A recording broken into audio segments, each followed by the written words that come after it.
Eksklüziv olaraq zen.az saytı üçün.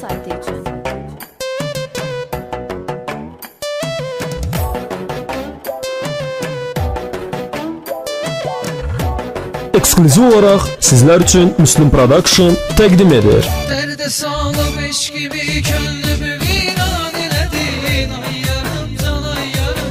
Oh vurup üste kalbimin sevgini yan eledin. Ay yarım can ay yarım.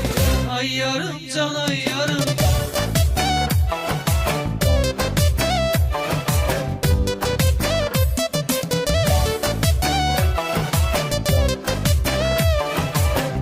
W Zen Az. Sene ben yalvarıp yakarım dedim gitme gülüm.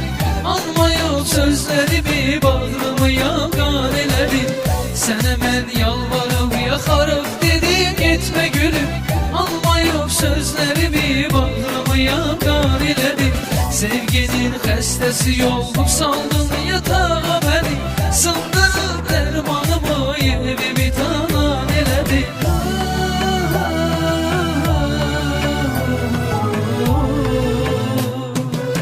Derde sağlam eş gibi könlümü viran eledin. Ay yarım can ay yarım.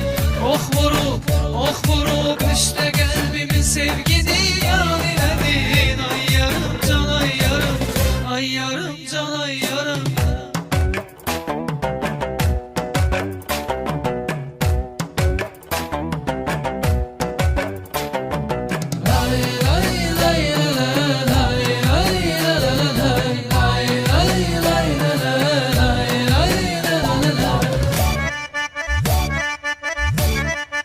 MP3'lerin yayımı Müslüm Production'da.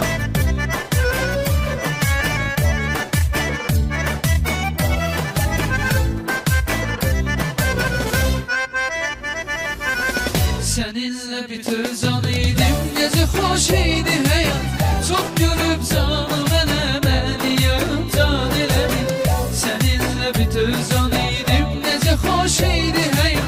Çok görüp canım beni yarım can eledin. Dedim evvelki kimi gel yine hoşbəxt yaşayın. Sen de atıp beni özgeye nişan eledin.